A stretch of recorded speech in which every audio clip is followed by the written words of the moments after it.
The UK garden gnome crisis. Hello and welcome to the Mark and Pete Show. Well, a crisis has hit the United Kingdom. No, it's nothing to do with COVID-19. Unfortunately, the supply chain issues and the popularity of garden centres during the lockdown are causing a shortage of garden gnomes. Don't panic, everybody. Mark and Pete have the answers. Oh, yes. Now, the ornaments are in short supply, with raw materials hard to come by, and the recent blockage of the Suez canal contributing to the national shortage.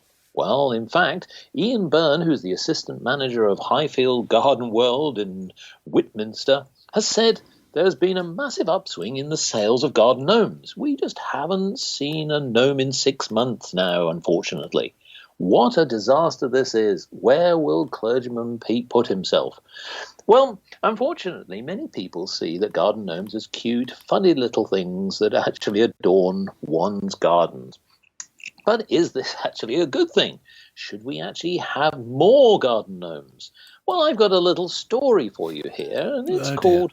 Oh, dear. It's called A Permanent Fixture. Yes. Rhizome the gnome liked to roam, and so he set off down the street. With his fishing rod in hand, he searched the land for a home that was discreet. On his travels, he saw backyards with gravels, but nothing looked nice and neat, until he saw a luscious lawn, when he started to yawn and looked for a comfortable seat. Not that far beyond was a little pond, which reflected the sun's burning heat. There workers had left wet cement to a large extent, but he still fell asleep on his feet. Rhizome was alone and felt as cold as stone, and this story becomes bittersweet. As the cement did harden, he got stuck in the garden, where his journey was finally complete. Yes, clergyman Pete, Rhizome the gnome. I do ask you, how many gnomes do you have in your garden? That's a good question, because for British people, having gnomes in the garden, well, it's reasonably common, isn't it? I think maybe it was more common in the past, I don't know, but it's certainly it's been around for some time. And I don't know, in fact, we were discussing this in our pre-show meeting. We don't know whether this sort of garden ornament occurs in different parts of the world. So do let us know. What we're talking about is a small, maybe maximum of a foot high, I would say normally, or 30 centimetres if you use that continental nonsense to measure. And they're sort of little chaps with beards and normally brightly coloured clothes. They often look like they're out either gardening or going fishing and that sort of thing. But they have the big bushy beard, normally white. Yeah. And they dress in sort of... It sounds like a description of you. Yes, yeah. But and they're normally a little bit overweight, a little bit chunky. It is you. Yeah. And they're jolly little chaps. So Yes. they are displayed in the garden as though they're going about their business. They're doing stuff, as if seeing them, caught them in their act. So as though they're static, they look as though they're doing something, although they're sitting, fishing, or whatever it might be. And it's become a tradition in Britain to have them in different parts of your garden, just sort of sitting there. And sometimes people put on big displays of them in their front garden so everyone could see as you're going past. That's what we're talking about. And no, I don't have any. I don't have any of that sort of thing. Yes. My garden is rather plain. I suppose it does have some plants in it, but the minimum, and no real ornamentation, simply some swings for my children. But Yes. it is very popular. I must say, Mark, we were talking about this before as well. Let me share it with the gentle listener. As I stroll along, taking the dog for a walk, I may come across a garden. There's one near where I used to take the dog for a walk. And when there's a big display of gnomes and they all look quite cheery, and the fact there's quite few of them sort of adds to the appeal, it becomes something of interest as you go past. It sort of cheers you up because... Yes. they're slightly silly.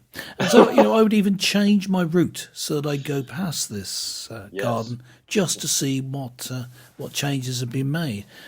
So I think that it's a good thing. And I think it's sad that people haven't been able to get hold of them.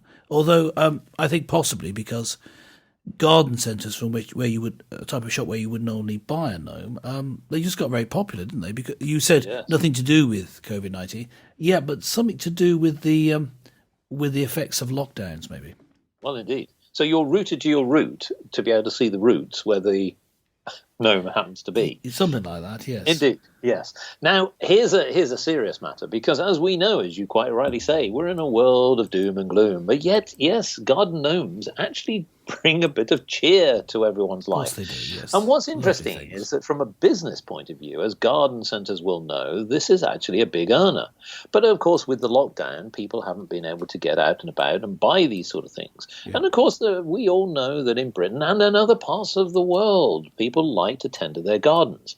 But where did this all start? Well, we can go back in the history, but one thing I want to point out is that in Britain, this wasn't something that's been going on for centuries. And in the 20th century, garden gnomes were further popularized when Sir Frank Crisp, the owner of the second largest collection of garden gnomes in the United Kingdom, Yep. opened up his garden, or Friar Park as it was, in Henley-on-Thames, to the public.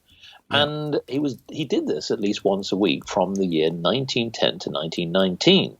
Now, it was there, as a result, that the During the garden First World War. enthusiast, during Yeah. the First World War, Mhm. yes, just to bring a bit of cheer to everyone so that visitors could see what was going on in his garden.